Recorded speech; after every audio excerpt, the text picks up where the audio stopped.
Welcome to Thinking Deeply About Primary Education, the podcast that makes time and space to really think about pedagogy, teaching and learning, professional development, anything of interest to time-poor but enthusiasm-rich primary teachers. This week, I'm joined once again by Christopher Such. Hello again. And together we'll try to answer the question, how do you solve a problem like Mathematics Curricula? But first, Chris, what you reading for? Well, this week, same as last week, I've broken the rules a little bit. There's a couple of things I've been reading. On a recommendation from a friend, I've gone back to the book that goes with a famous BBC series called The Ascent of Man. Similar to what I mentioned last week about the idea of teachers, how valuable it can be to teachers getting an overview of the history of the world. This does the same thing, but from a science perspective. It is a glorious piece of work. The TV series itself is fantastic. And if you can track it down, do so. But you only realize, I think, you realize to a greater extent, the poetry behind Jacob Bronowski's words when you see it in text and when you can pore over it. So I've been reading that, but that's not the main thing I want to mention. I've gone back to a blog post. I hope this counts as significant reading. It feels significant given the number of times I've gone back to it. Mark McCourt's, one of his more recent blogs, Models, Metaphors, Examples and Instruction, which I'm not going to go into huge detail of it. I'm just going to encourage people to go and read it for themselves. It talks about the relationship between how we teach, what we teach, and the models and metaphors behind that. It's superbly illustrative of the depth of knowledge that anyone who knows about maths pedagogy knows, or maths didactics as well, knows that Mark McCourt has. It's highly recommended. I love it. So what are you reading, Kieran? I think this week again also fallen into the category of reading around subjects. Prisoners of Geography is what I've been reading this week. And although the book is primarily focused on geopolitical relations, there's quite a lot about the physical geography and how those relationships between nations are forged. So I think it's quite interesting in terms of actual geographic knowledge, because I'm learning so much more about where countries are in relation to each other and how that affects how they behave with each other, but equally a lot about how things have changed over time. So although a lot of it won't be applicable in the classroom, there's still quite a lot of interest that can be used to sort of set the scene, particularly in continents like Asia, where I know I need to read more. It feels a lot like a Malcolm Gladwell book, and I hope that the storytelling isn't there at the expense of the quality of the background research and the opinion formed, because Gladwell reads really, really well, but I know he likes to round off the edges quite a bit. And I'm really, fingers crossed, hope that isn't the case, because I found it really engaging from start to finish. And I think it's something worth reading if you want to develop an understanding of almost our place in the world, but more importantly, how the world is sort of connected, on a physical level. Yeah, it's something I tackled a little while back. It's terrific. I remember in particular the discussion of the border between China and India and the nature of that border, and why, relating to mountain ranges, why there's less likely to be direct conflict. But it's interesting to see in modern geopolitics that there are issues occurring relating to that border. And the idea, I love the discussion in there about this very weakly defined border between the two countries and the issues that causes. Yeah, it's a really interesting book.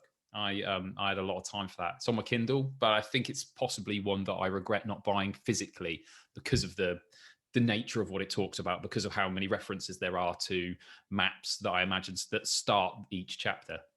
So in this episode, we're going to take on how do you solve a problem like Mathematics Curricula. But I think before we do anything else, Chris, we need to establish what we mean by curriculum in the terms of this discussion that we're going to have. So what does curriculum mean to you? Well, I think it's such a broad topic that we really need to pare it down quite a lot if we're going to talk about it productively in the space of however, half hour, an hour, however long this podcast lasts. I think we'll need to, for today's discussion, I think it's worth saying that it's probably best that we talk about just what Dylan William might call the intent of the curriculum. In other words, the knowledge, skills, and sequencing. I'm aware, as I'm sure you are, that when it comes to discussions of curriculum, you can't really separate them entirely from discussions of pedagogical choices, of didactics. You can't separate them from discussions of assessment, of long-term curriculum development that relates to that assessment.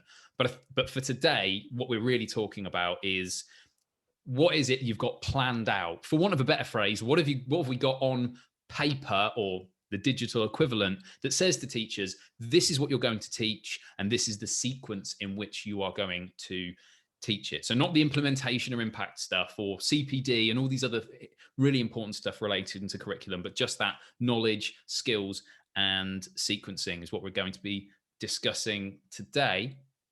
And on that note, the first and possibly most obvious question that I'm going to fire at you is, should schools attempt to build a maths curriculum from scratch?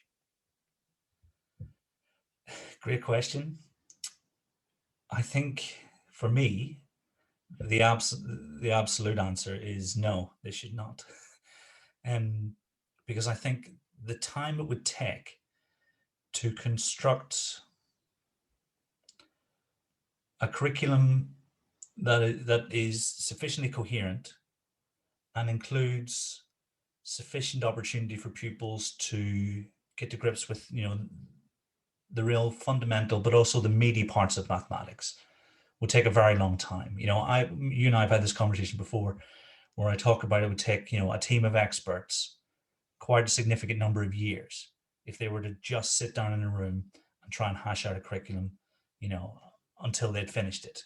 I'm in my opinion, in my experience, it's a very brave thing to do.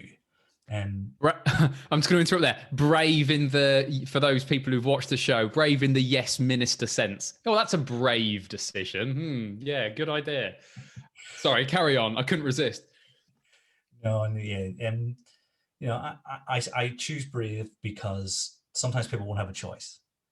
This will be something that's given to them, and they're expected to conduct this piece of work. And so I don't want to be disrespectful to them, because although I really enjoy something like this, I think it would be the only thing I did for maybe 2-3 years, and even then I don't think I'd be happy with it.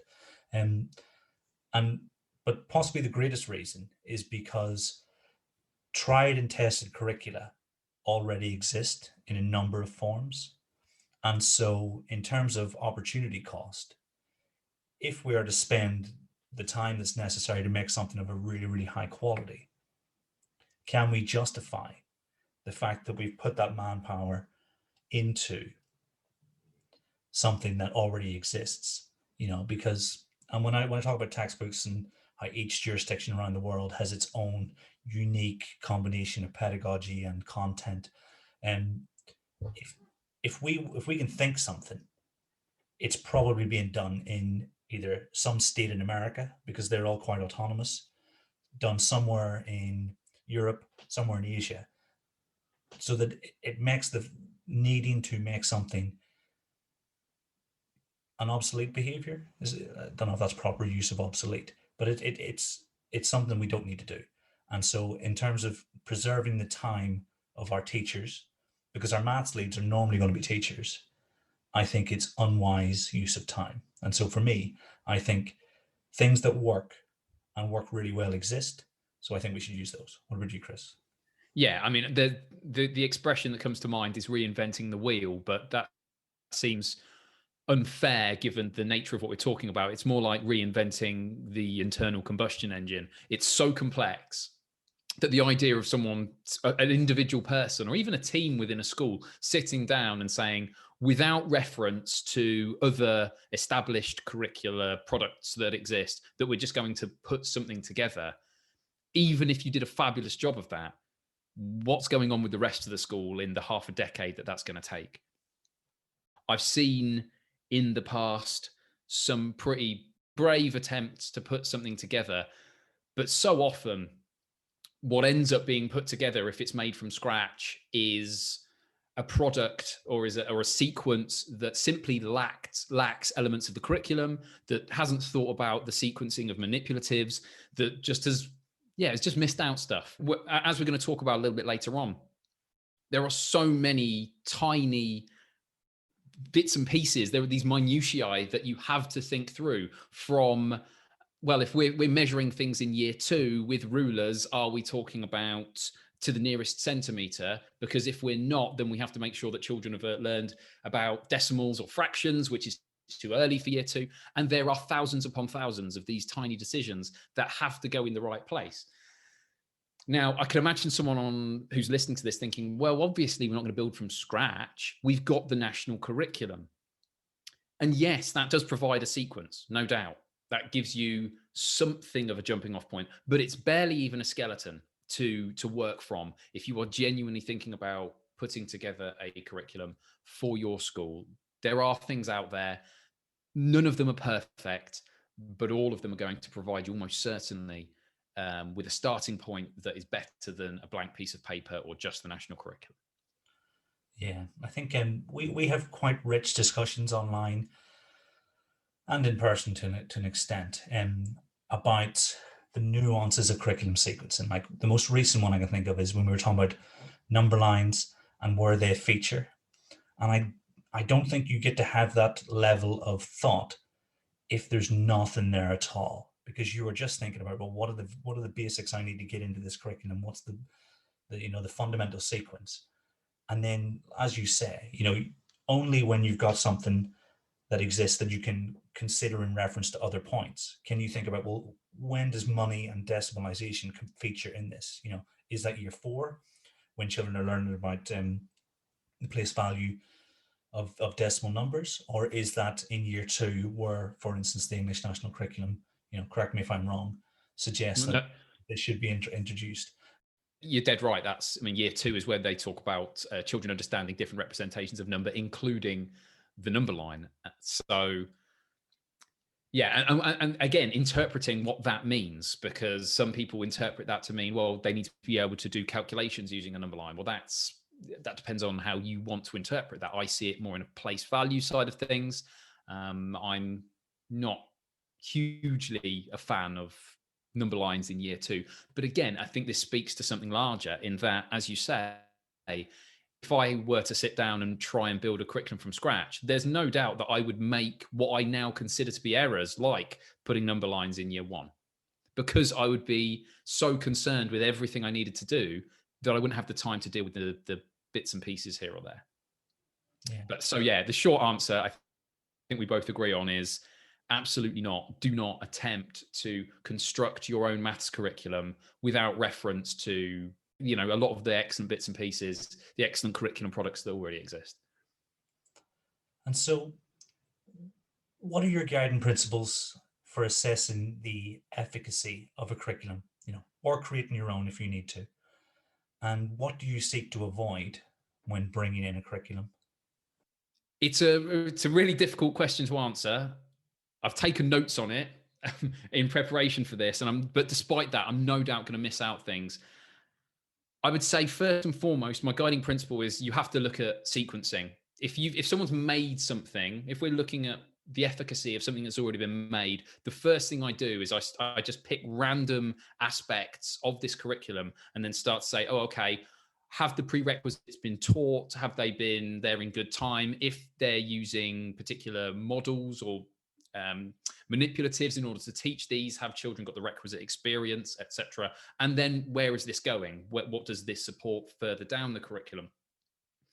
It's really easy, actually, to see a poorly sequenced curriculum. It's incredibly difficult to do, but in terms of spotting a bad one, it doesn't take more than an hour or 2 of actually looking at things and saying, well, hang on a minute, why is this here? And often the answer to why is this here is just because. So first and foremost, I look at sequencing in particular. Are the prerequisites for every bit of information, every skill that you want to get across, have they been in place in a significant amount of time before you're teaching that to allow children to have embedded it?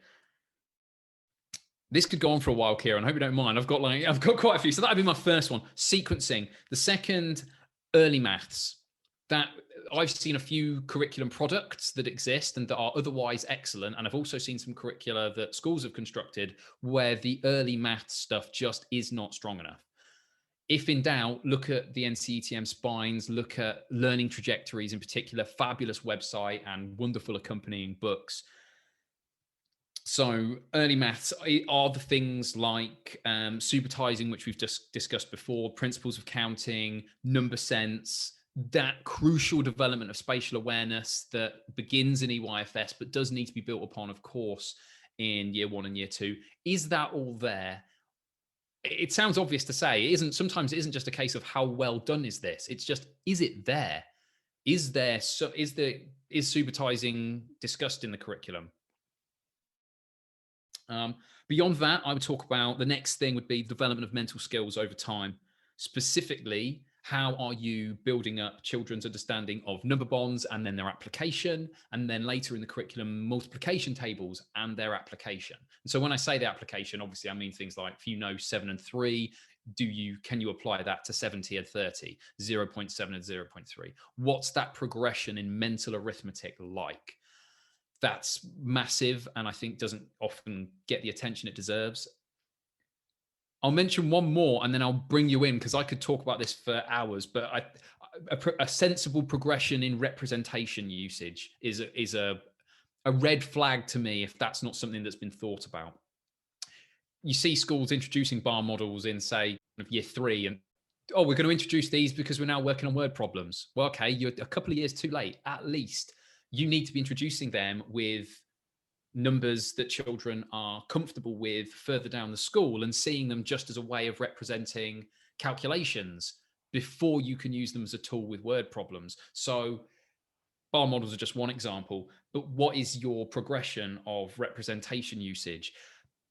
I'll just use one more example of the minutiae that you'd be looking for in a quality curriculum. If you are using deans, so the usual 1,000 deans block, the base 10 block, the big chunky one, if you're using that to represent 1 when you're talking about decimals later on, so you can use the slice to represent 0.1, etc., have you left a significant amount of time between using them in, say, year 3 or year 2 to talk about hundreds, tens, thousands place value? Because if you haven't left that gap, then children are going to get confused. So it's has the representation usage been that carefully thought about? I'm going to hand it back over to you and ask, well, what things do you look for? And I will, if there's anything, if I've got any time to add any more bits and pieces, I'll do so in a moment. But what do you look for, Kieran? I think you've hit a lot of the really key ideas. The sequence of representation is important for me. Almost a cohesion between ideas, as you say. Does everything feed in? Is there enough time? And really, it's those in-depth decisions that you want to take out of the hands of your teachers, because, like I think I've said before, you want your teachers focusing on how they're going to teach things, and rather than what they're going to teach. I think that helps massively in the classroom. I think one thing that definitely stands out to me is when a lot of the legwork on making ideas mathematically rich and going deeper into the mathematics are already present, because I think that is somewhere that we struggle as a phase. And in terms of primary education, we don't necessarily have the time to really get under the skin of the mathematics as much as we would want to, or as much as we should. And so if there's at least some provision for, this is where we're going to, you've got the sort of minimum benchmark, this is what your typical pupil will achieve, and then here we're going a little bit further. I think that's massively helpful, because it almost unlocks the possibilities in terms of what you do when you want to challenge a pupil in a certain way. And that may just be examples where you're asking a question in a different way. For instance, one of my favorite ones further down the school is, if you ask directly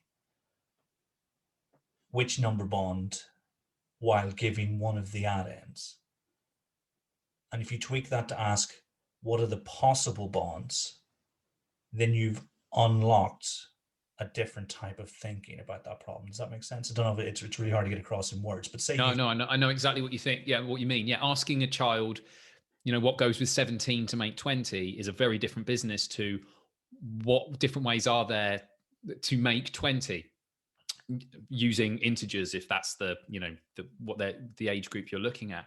Because as well as talking about number bonds, you're starting to talk about logical thinking, making lists in order to ensure that you've exhausted all possibilities, and then represent and using those lists in a way that is, as I say, logical and sequenced to make sure you've covered all possibilities. Yeah, it's amazing how you can take a single question, make it just a little bit open-ended, and you're revealing a whole different area of mathematics to young children. Yeah, because I think with one example, you can then take that and incorporate it into your practice later on. And so because the curricula is already in existence, because the sequence is already decided, you can then, as say subject leader, focus your teacher's attention on why have they chosen that question. And then that becomes a part of their practice. And then everybody's getting sort of a really rich experience of mathematics. So that would probably be, the only additional thing, because I'm trying to think of all the things we've covered before. And I think we've hit a lot of the key sort of features for me, that pedagogic model, because as we said last week, whatever you choose will define how mathematics looks in the classroom. And so you need to be certain, having thought about all the things that you just outlined, that this is what you want and this is what you think is best for your kids. I think that, that's the ultimate decision, is does this embody how we feel mathematics is in our school? I think, but I think you hit all the key. Super. I'm sure I've heard, I'm going to say research suggests, but I can't pinpoint the paper in my head. It's something I've seen in an Edu Twitter discussion. So it's that kind of in the air. But I'm sure I saw people discussing the idea, and I think it makes a lot of sense, that children's view of what mathematics is largely dependent on the way that they see it in the classroom. So if they are engaged in rich problem solving on a regular basis, they see it as a subject that involves and has as a key component rich problem solving. If they see it as churning through activities where then once they've understood it, they're going to get everything right and they're looking to get ticks, then this sense of, it's a subject where I do lots of questions and get lots of things right, will be their view of mathematics. We have to accept that our pedagogical choices will lead children's view of the entire subject to be different depending on what we choose.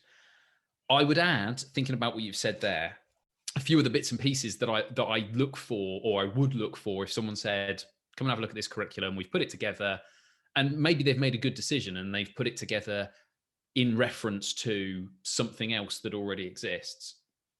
But if they said, come and have a look at this, what I would be looking for, I've already mentioned the importance of sequencing, particularly looking at prerequisites, early number sense, development of mental skills over time, progression of representation usage. I would add to that language consistency.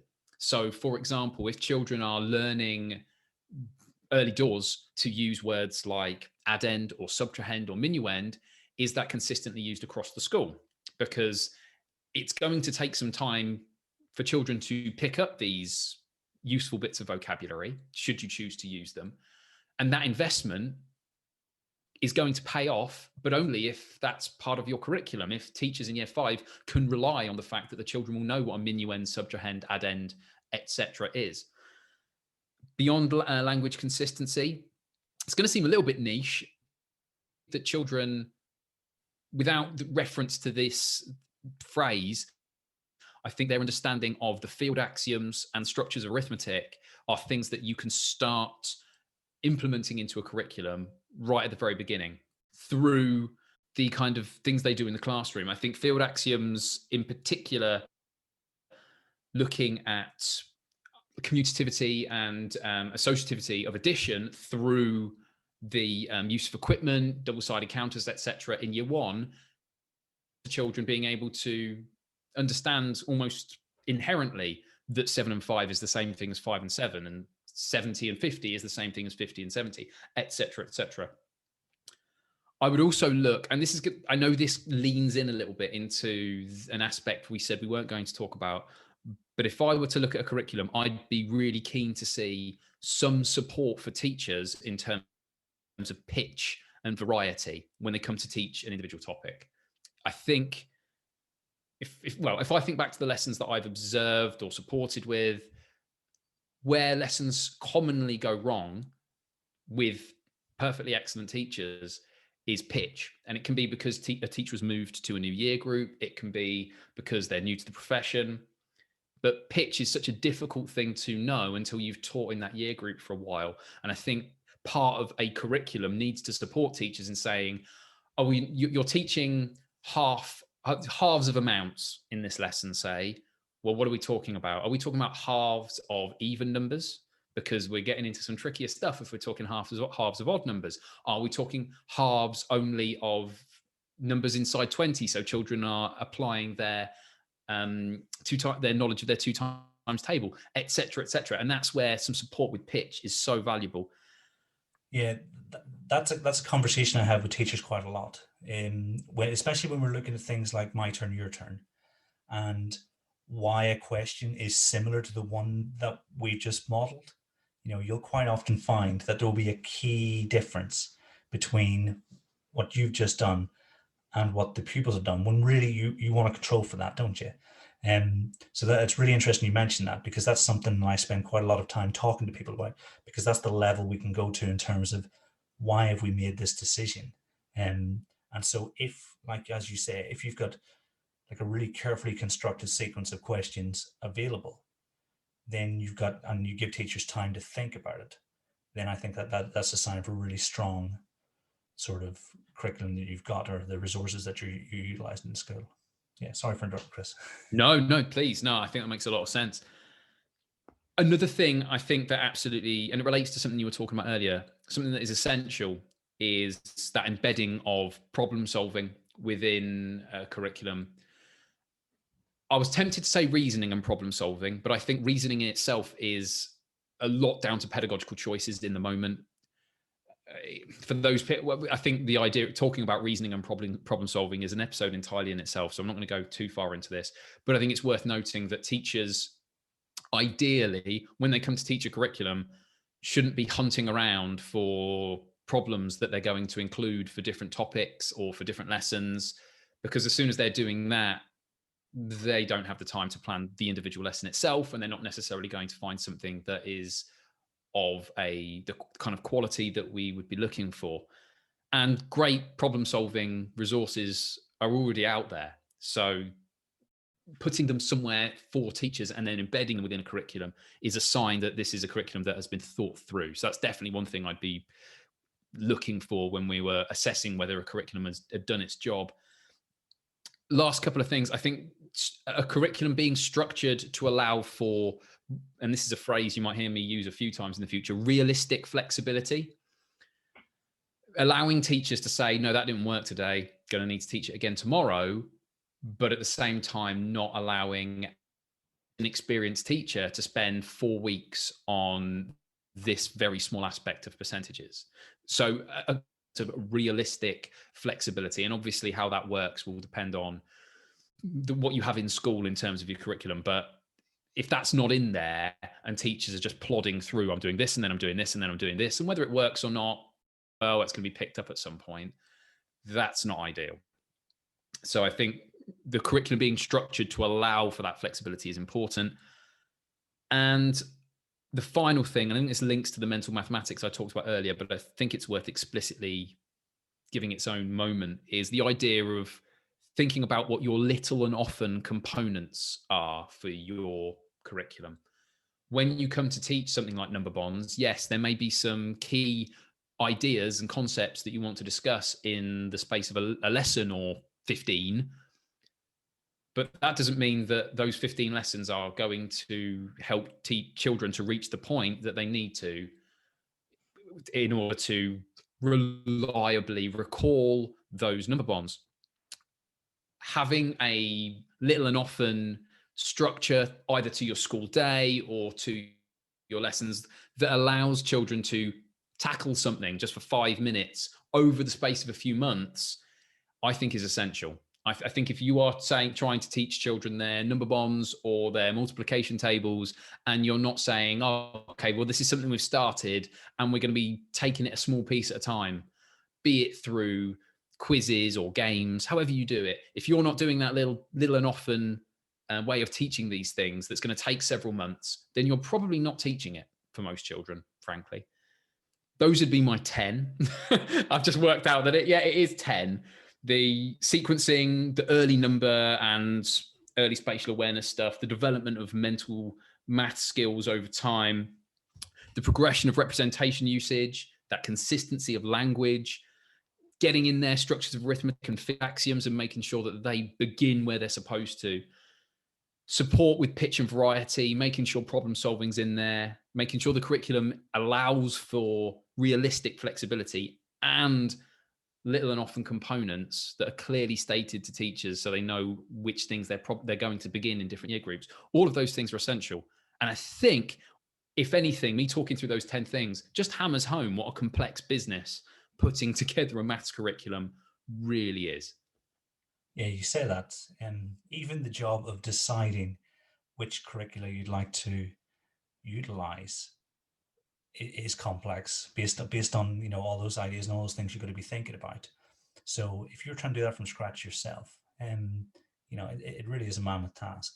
So I think we've been pretty clear on what we value as our guiding principles, our ideal situation.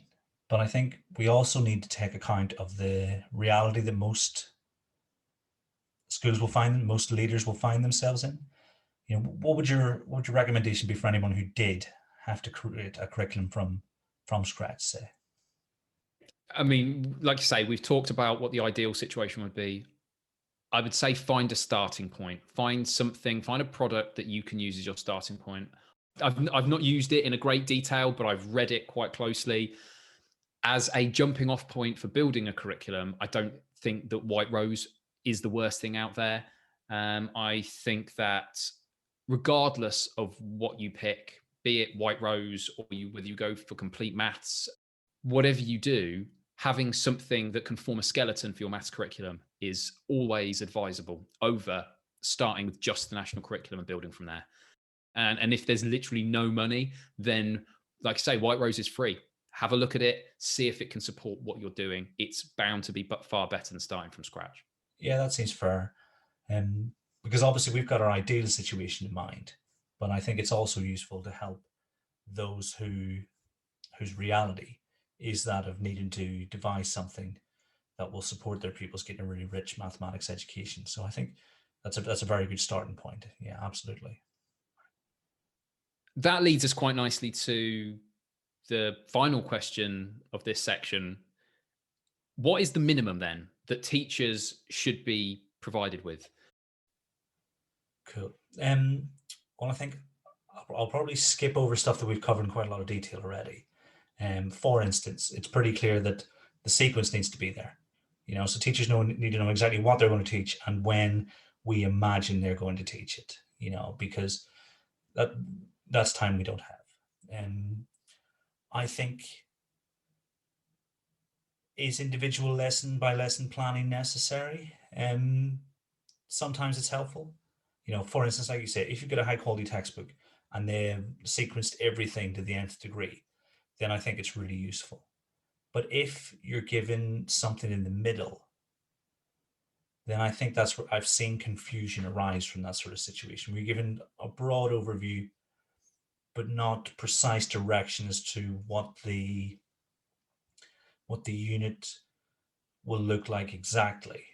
I think you either need to be very vague or very precise. I think in the middle, it becomes a bit too muddy, and that might sound a bit counterintuitive, but I think if you give a teacher, this is what's going to be learned by the end of the sequence, it's much easier to deal with that than it is to deal with something that falls in between prescription, and vaguity. I'm probably a little bit more didactic in the other sense than you are. I really think teachers need to be provided with a sequence of learning points. I think an experienced teacher can pick up these are the expectations for the end of this 3-week unit and can do a good job of it. I don't think that in my first few years of teaching, could have done a good job of that really without a sequence of learning points. Now, that's not the same thing as a sequence of lessons. That's not to say Monday do this, Tuesday do this, Wednesday do this. It might be that a learning point takes 20 minutes and another one takes 3 lessons. And it might be that that 20 minutes or 3 lessons is different depending on the class you've got. But at the same time, saying that first the children will need to learn this, and then this will help them to learn this, and then these 2 things will combine so that they can learn this third thing is, I think, a bare minimum for teachers personally. I appreciate where you're coming from. I think there are experienced maths teachers out there, those that have worked in the same year group for a long time, where you can say, we're teaching year 5 fractions, and they've got in their head what they're going to do lesson by lesson. And they've got no problems with that. They do not need the individual learning points spelled out. That said, I don't think that's hugely common. And I think really we need to be providing something that's going to work for all of our teachers rather than just the most experienced. So for me, a sequence of learning points for each topic would be my bare minimum. And like I say, that's different. That's not saying lesson by lesson by lesson. It's saying in this topic, kids are going to learn these 10 things in this order. I think is essential personally. Yeah, and I must have done a really bad job of explaining what I thought, because in my mind, that's the vague area. That's the least you give teachers, and in the most prescriptive area, you're giving them. Oh, really? You're giving them a script. You essentially tell them this is what happens and this is the order it happens in. Which some textbooks do. And I see. So I see. No, I see exactly what you mean. No, I think I misinterpreted you there. I get exactly where you're coming from there. So yeah, we both agree that the bare minimum is this learning point by learning point structure, and that if you want to go beyond that, and I think that's something we'll talk about at a later date, the advantages potentially of going beyond that, then you can start to say, well, in the first aspect of this learning point, be it as referring back to something I talked about earlier, halves of multiples of 2, this is the first stage of that, and then this is the second stage of that, and then this is the representation you want to use for that, etc. Yeah, you can absolutely be more prescriptive.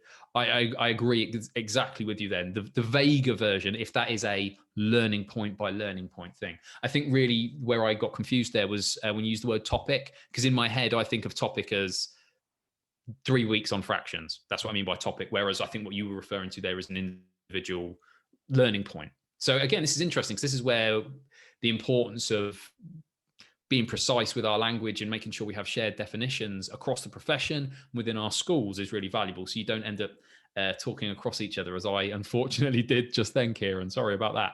No. But yeah, so we've definitely decided that sequence of learning points, the kids are going to learn this, and then they're going to learn this, is essential. You can't just say this is the end result of this 3 weeks on fractions. Make sure they get there. That's just not enough. Yeah, and I think the less experienced, the more we give them. My preference is definitely for the prescriptive, and then eventually over time you make it your own. But over many years. I think another thing you give them is you give them some sort of indication of the accompanying models and images and representations, because they're not necessarily something that inexperienced teachers are going to come to, magically by themselves. Base 10 equipment is reasonably common. We'll have used it at school ourselves, but the actual anything beyond that, we're going to need to be pretty explicit in terms of this is the best situation for this. This is the ideal use of this manipulative, this representation. This type of bar in this type of scenario is helpful, and then perhaps through CPD explain why. But I think as a bare minimum, the document makes reference to, in this situation, these are the models and images that you want to use, simply because that's a knowledge that you build up over a decade. That doesn't happen overnight, and it's very unlikely that it's going to happen in the number of lessons for mathematics education that are available during our training. And then I think we give them frequent access to those who are more expert. And so it's not necessarily a concrete thing.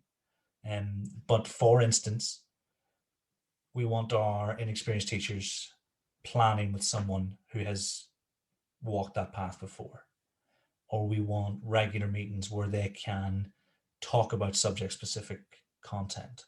Because I think that's where a more experienced other, and I'm sure that's a phrase that's been used somewhere, and I hope I'm not misappropriating it, but essentially you can point out the things that are worth noticing if someone has experienced the curriculum, and then you can point out places that they can make connections with other things that they're about to see or that they may see the next time they come back to it. Yeah, I think that's really powerful, because it's normally through conversations and through engagement and reflection that we become better at what we do. And I think the best way to get the most out of your curriculum is to give your teachers the opportunity to work with others so that those moments happen. I think if you're working on your own, or if one person's doing the English, and one person's doing the maths, the person doing the English isn't having the same thoughts as the person who's done the maths. And the person who's done the maths on their own isn't having the same thoughts that they would be having if they're having a dialogue. So I think that would probably be one of the most important things. Though I think everything we've discussed tonight or today is really important. Yeah, I think that's fundamental. What would you, Chris? So far, we've talked about the importance of sequencing the learning points, making sure that the representations are going to use are not just suggested to teachers, but it's shown what they're going to use and when. The fact that the idea of them getting a reasonable level of support from those more experienced, including potentially maths coordinator or anyone who's free. Obviously, this is a challenge because, if you work in a smaller school and an NQT is taking year 6 on their own or year 5 on their own, and their PPA is naturally on their own, finding the time to allow for those sorts of conversations isn't necessarily the easiest thing in the world, but it is vital that it happens for their professional development and for the students, obviously. I would say, and this goes back to something we talked about earlier, we're obviously going to cover old ground a little bit here, but I think support with pitch and variety of a given learning point. So because we're talking about the bare minimum here, if we're working in the situation where we say teachers have got it, everything explicitly spelled out for them, so that the what is taken care of so that the teacher can focus on the how, then this isn't a consideration. But that's not the case for most teachers. I would say the bare minimum that teachers should have is access to something like TestBase and some kind of training on how to make the most out of it. That can be quite a brief thing, so that they can see that, I'm teaching this aspect of fractions in year 4.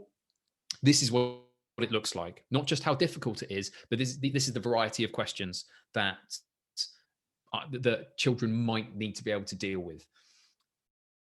TestBase and planning using TestBase is one of the most valuable things that teachers can do, both to make sure that they're teaching to a decent level, but also to ensure that they're developing their subject knowledge. So yeah, support with pitch and variety using something like TestBase. Obviously, I was lucky. When I started teaching, there was a document called Pitch and Expectation for every part of the national curriculum. It bothers me that doesn't exist now. I think it should. In an ideal world, maths coordinators, senior leaders, whoever may be in charge of this at a school, are able to put together something equivalent to a pitch and expectation document, assuming that you don't have in place the sort of prescribed curriculum that can be delivered by some of these curriculum products that involve textbooks, etc. I guess the last thing to mention, again, this covers old ground, is this little and often content that I keep going back to. What is it? When are you introducing it? And when are you making sure that it comes across? And sometimes that can be as simple as defining some standard end of year expectations. Some of those are already defined for us. The end of year 4, children do need to know their multiplication tables for the multiplication table check, or the multiplication division fact check, whatever you want to call it. But it's not just that. The things like number bonds, how to use them, etc. How are you making sure that they are studied little and often? If you're leaving it up to individual teachers to just work out where their kids are at and roughly get an idea of what they'd like them to be able to do by the end of the year, then you're probably not going far enough. You really want to be saying, okay, so they're in year 3 now. We're confident they've learned their number bonds inside 20. Check that. If they haven't, then that's what you want to focus on. If they have learned that, well, your little and often practice, amongst other things, relates to the application of those number bonds inside 20. So yeah, I think just summing up, the minimum that we would say is necessary for any teacher coming to plan at a given point would be they need a sequence of learning points for each topic. They need to know what the representations are that fit with what the children have already learned and what they will learn in the future. They need support with the pitch and the variety of a given learning point. They need to know what the little and often content is to make sure that their mental arithmetic is going to be what you want it to be as they progress through school. And they need reasonable support from maths coordinators, subject leaders, maths coordinator, the subject leader, or more experienced teachers, if they are those that are maybe a little bit less experienced. Do you think that covers the key aspects of what we'd think is a bare minimum for teachers to have when they come to plan? I think so. I think certainly as much as we can hope to get across in a two-way conversation. I think because with each different person you speak to, the context opens up different possibilities, different things that, actually in this specific situation, I would recommend this. But I think, that those are, for broadly speaking, really, really useful sort of set of bullet points to work towards, because I think the better we support our inexperienced teachers, and we keep banging this drum all the time, the better off everyone's going to be, because then they become experienced teachers who are proficient, and who are still in the profession, and then they can go on to help us when we want to make more, turn novice teachers again into more experienced teachers, and the cycle keeps going, So I think, we could do a lot worse than what we've outlined. Okay, so with that, I think quite nicely wrapped up, it brings us on to the final section, which is the questions that we have from people on Twitter, or in some cases YouTube. The question I have for you, Kieran, that I'll be honest, this is just my question. It's not someone off Twitter, but we met on Twitter, so this kind of counts. Is what does series 2 of your podcast hold for us? That's a good question. It is. It's a damn good question. And I think, possibly one that people are wondering about, wondering when the end of our monologues will come. I'll probably cut that bit. So for season 2, we've got plans to look at things in a bit more of a subject-specific way. So we've got some interviews pertaining to history, geography, music, RE, all those things that we sort of touched on in season 1, but with some real experts in reference to primary in their fields, so lots to look forward to. And I think as soon as possible, because we're always doing these episodes in our own time, as well as having full-time jobs, and we'll get them out there, and there's some real stuff to look forward to. Some of the ones we've recorded so far have been fantastic. Yeah, I'm looking forward to those. As a fan of the podcast, as well as someone who is delighted to occasionally appear. So I think on that note, all there is left to do is say thank you very much, Christopher, for joining me once again. My pleasure, as ever. And to everyone at home, thank you very much for listening, and we'll see you next time.